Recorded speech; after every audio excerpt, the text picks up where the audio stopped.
yang akan diwakili oleh Anda Habib Hadiana. Kepadanya dipersilakan.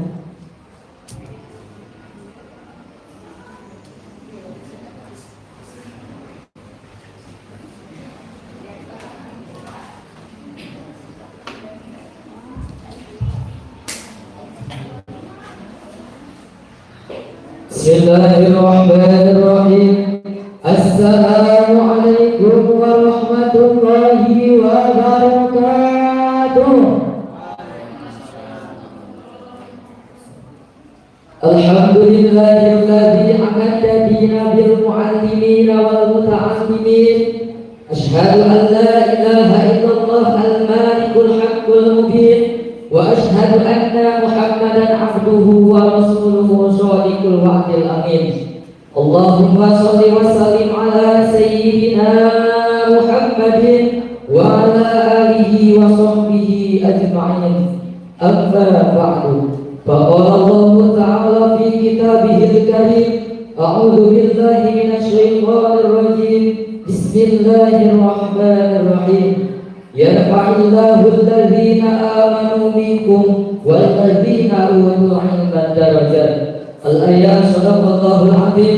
Wa qala Nabi sallallahu alaihi wasallam, talabul ilmi fardhatun 'ala kulli muslimin wal muslimat minal mahdi ilal mahdi. Pertama-tama dan yang paling utama, marilah kita panjatkan puja dan puji kehadirat Allah Rabbul Izzati yang mana telah menjadikan kita sebagai santriwan dan santriwati yang insya Allah akan menjadi estafet perjuangan para kiai. Salawat beserta salam semoga senantiasa tercurah limpahkan kepada Habib tertinggi anti korupsi, baginda termulia anti durhaka, yakni Habibana wa Nabiyana wa Maulana Kanjeng Nabi Muhammad sallallahu alaihi wasallam. Dan tak lupa kepada keluarganya, sahabatnya, dan tabi'in-tabi'annya, dan mudah-mudahan sampai kepada kita selaku umatnya. Amin ya Allah ya Rabbal alamin. Yang saya hormati Dewan Juri yang arif dan bijaksana yang mudah-mudahan dimuliakan oleh Allah Subhanahu wa Ta'ala. Dan tak lupa rekan-rekan santriwan dan santriwati yang sedia sekata seperjuangan yang mudah-mudahan digampangkan di dalam mencari ilmunya. Amin ya Allah ya Rabbal alamin. Hadirin wal hadirat rahimakumullah. Perlu kita ketahui bahwasanya santri memiliki peran yang sangat penting untuk kebangkitan Islam dan mewujudkan Indonesia Emas 2045. Ada beberapa hal yang harus dilakukan oleh seorang santri. Di antaranya, santri harus menyiapkan segalanya, terutama melakukan yang terbaik di dalam segala hal. Karena di dalam Islam diajarkan untuk selalu berusaha meraih keberhasilan, baik itu di dalam urusan dunia ataupun urusan akhirat.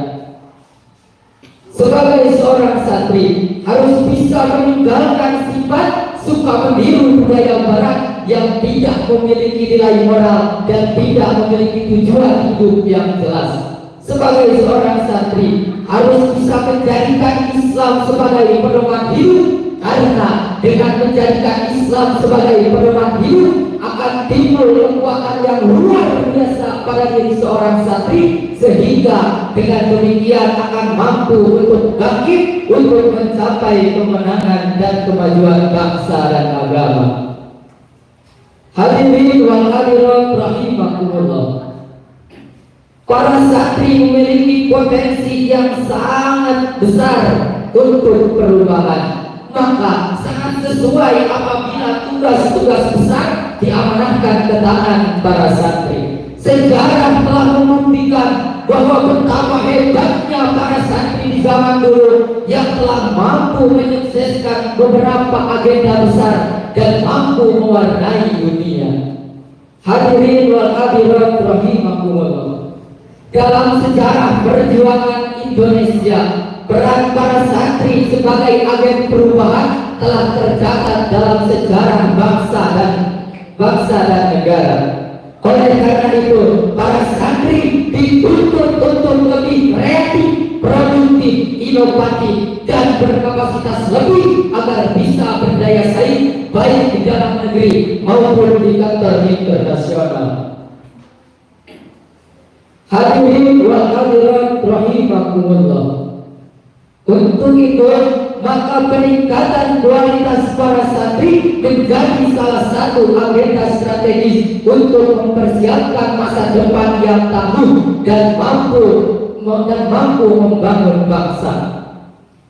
Oleh karena itu, kita sebagai santri harus bisa menyiapkan segalanya untuk mampu membangun bangsa menjadi lebih maju. Kesimpulannya, kenapa para santri bisa menjadi aset bangsa yang sangat penting? Karena itu adalah salah satu bukti dari firman Allah Subhanahu wa taala di dalam Quran surat Al-Mujadalah ayat 11, yang artinya Allah akan mengangkat derajat orang-orang yang beriman dan Allah akan meninggikan derajat orang-orang yang berilmu. Oleh karena itu, kita sebagai santri, marilah kita tingkatkan semangat belajar kita agar kelak nanti kita bisa menjadi aset bangsa yang bisa mewujudkan Indonesia Emas 2045. Hadirin wa hadirat rahimakumullah. Mungkin dicukupkan sekian pembicaraan saya, dan mohon maaf bila ada kesalahan dan kekurangan. Dan mungkin pertemuan kita hari ini dicukupkan sampai di sini karena yang di sana sudah bahagia dengan yang lain.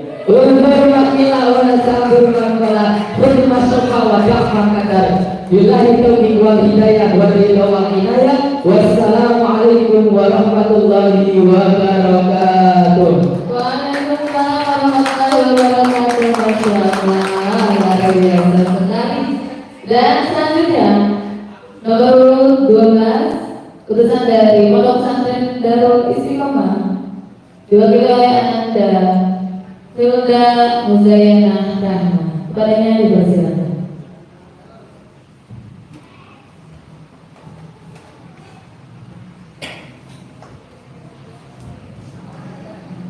Bismillahirrahmanirrahim. Assalamualaikum warahmatullahi wabarakatuh.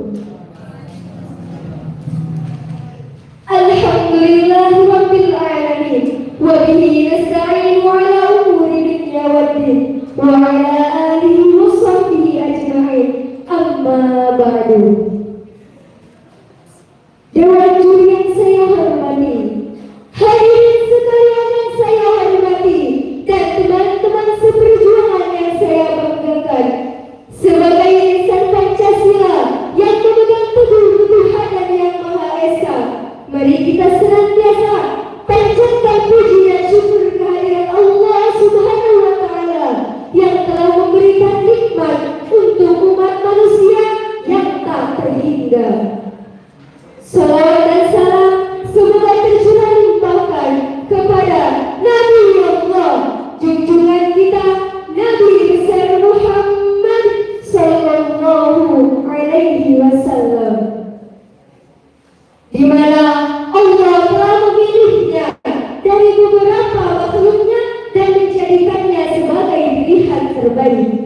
Dan janganlah kalian berhenti untuk menantikan syafaatnya pada hari akhir yaumul qiyamah. Salam sejahtera, salam sehat bagi kita semua. Bagaimana kabarnya hari ini? Dalam rangka Hari Santri Nasional yang ke-10 pada tahun 2024 ini, izinkan saya untuk berpidato di hadapan kalian semua dengan judul Memberantas Korupsi Menuju Indonesia Emas. Indonesia Emas dimaknai dengan kondisi negara yang maju, modern, madani, makmur, dan dihuni oleh masyarakat yang berperadaban. Realitasnya, Indonesia Emas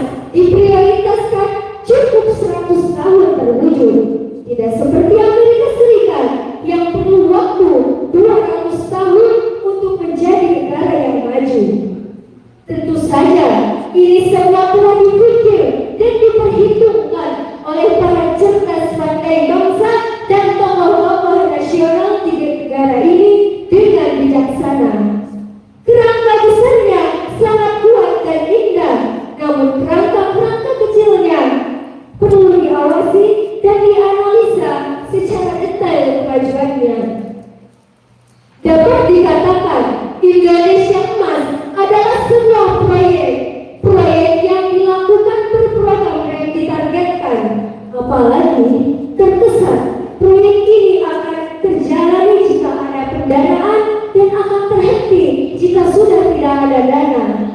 Nah, untuk itu, bagaimana bisa negara Indonesia maju kalau di negaranya saja masih banyak yang korupsi, mulai dari mandor kuli bangunan sampai pejabat negara.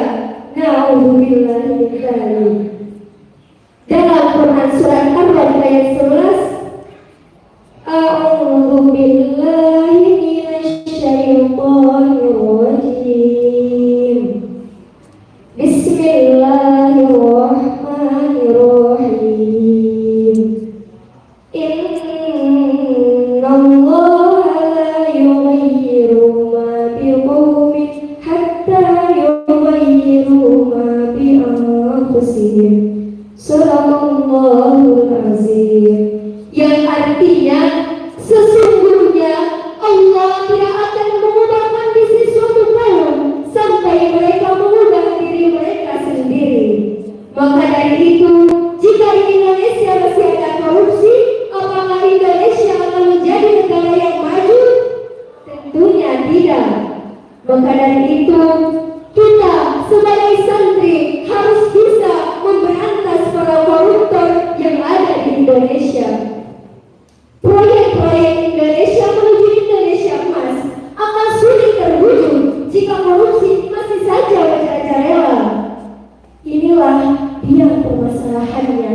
Uang yang seharusnya dipakai untuk pendidikan bangsa Indonesia agar menjadi generasi yang cerdas dan pandai malah dipakai untuk berfoya-foya. Na'udzubillahi min dzalik. Dalam Quran surat Al-Isra ayat 26 sampai 27, Bismillahirrahmanirrahim. Wa ati dzal qurba haqqahu wal miskina wa ibnas sabil wa la tubadzir tabdzira. Innal mubadzirina kanu ikhwana syayatin wa kana asy-syaitanu li-rabbihi kafura. Shadaqallahul azim. Yang artinya, dan berikanlah hartamu kepada kerabat dekat, kepada orang miskin dan orang-orang yang sedang di perjalanan. Dan janganlah kamu menghambur-hamburkan hartamu dengan boros. Sesungguhnya yang boros itu adalah saudara setan, dan setan sangat ingkar kepada Tuhannya. Na'udzubillahi min dzalik. Maka dari itu, para koruptor sangat dibenci oleh Allah karena mereka telah menghambur-hamburkan harta demi kepentingan sendiri. Kita semua sadar bahwa dengan pendidikan bangsa Indonesia akan maju.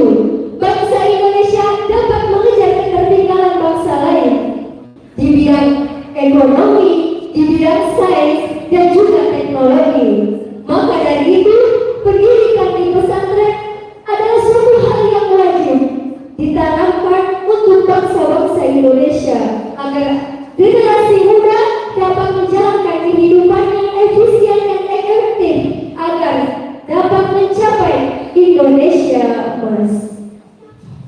Ladies and gentlemen,